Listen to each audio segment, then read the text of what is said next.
Salah satu faktor yang mempengaruhi prestasi siswa adalah motivasi. Dengan adanya motivasi, siswa akan belajar lebih keras, tekun, dan memiliki konsentrasi penuh dalam proses pembelajaran. Dorongan motivasi dalam belajar merupakan salah satu hal yang perlu dibangkitkan dalam upaya pembelajaran di sekolah.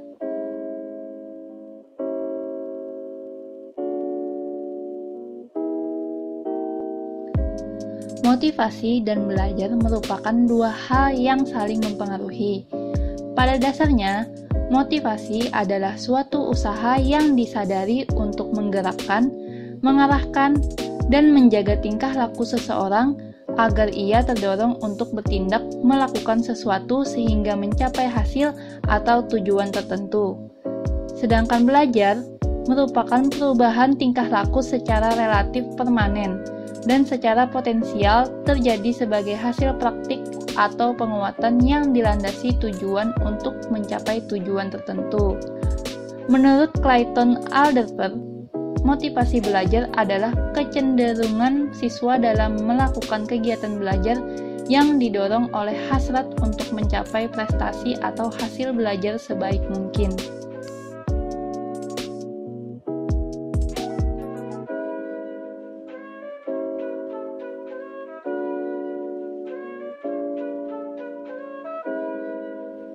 Hierarki kebutuhan Maslow.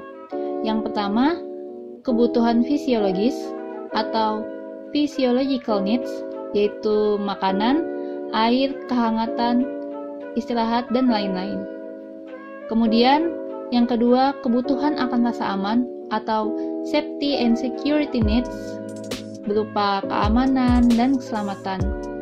Yang ketiga, kebutuhan akan rasa memiliki dan cinta, atau love and belongingness needs, berupa hubungan intim dan pertemanan.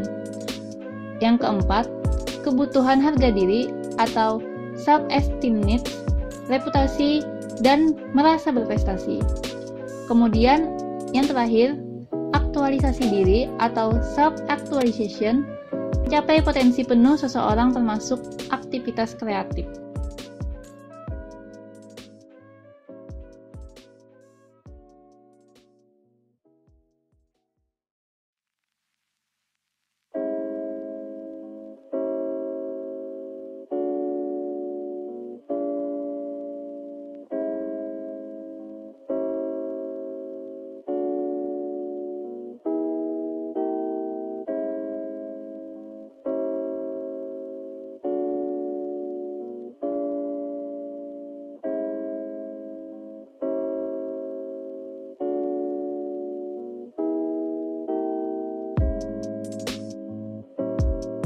Faktor dari dalam, yaitu faktor-faktor yang dapat mempengaruhi belajar yang berasal dari siswa yang sedang belajar.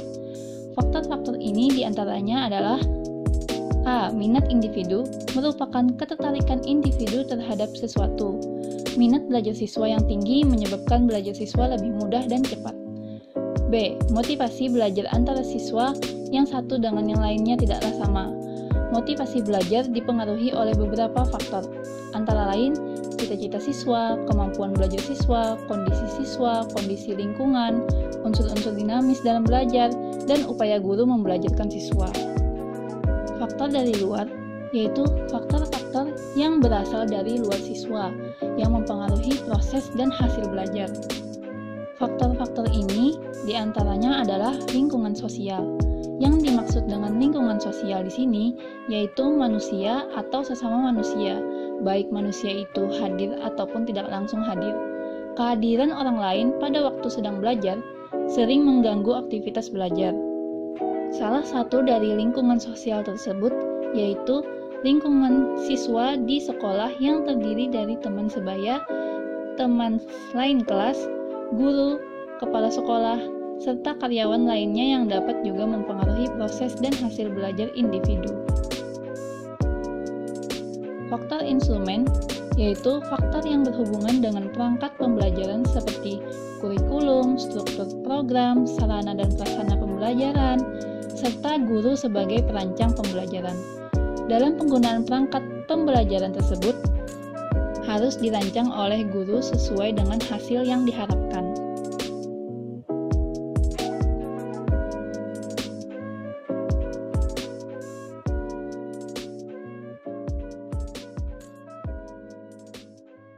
Fungsi motivasi. Yang pertama, mendorong manusia untuk berbuat.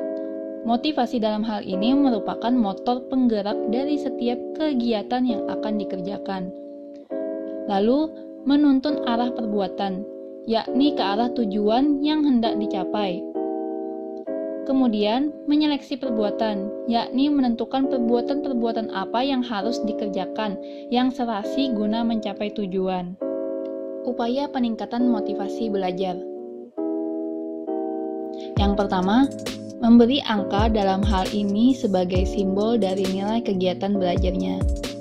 Lalu, hadiah dapat menjadi motivasi yang kuat di mana siswa tertarik pada bidang tertentu yang akan diberikan hadiah. Lalu, kompetisi persaingan, baik yang individu atau kelompok, dapat menjadi sarana untuk meningkatkan motivasi belajar. Karena terkadang jika ada saingan, siswa akan menjadi lebih bersemangat dalam mencapai hasil yang terbaik. Ego involvement menumbuhkan kesadaran kepada siswa agar merasakan pentingnya tugas dan menerimanya sebagai tantangan, sehingga bekerja keras adalah sebagai salah satu bentuk motivasi yang cukup penting. Kemudian, memberi ulangan. Para siswa akan giat belajar kalau mengetahui akan diadakan ulangan. Lalu mengetahui hasil. Mengetahui hasil bisa dijadikan sebagai alat motivasi. Dengan mengetahui hasil, siswa akan terdorong untuk belajar lebih giat, apalagi jika hasil belajar itu mengalami kemajuan. Pujian. Apabila ada siswa yang berhasil menyelesaikan tugasnya dengan baik, maka perlu diberikan pujian. Pujian adalah bentuk reinforcement yang positif dan memberikan motivasi yang baik bagi siswa. Kemudian, hukuman. Hukuman adalah bentuk reinforcement yang negatif, tetapi jika diberikan secara tepat dan bijaksana, bisa menjadi alat motivasi. Oleh karena itu, guru harus memahami prinsip-prinsip pemberian hukuman tersebut.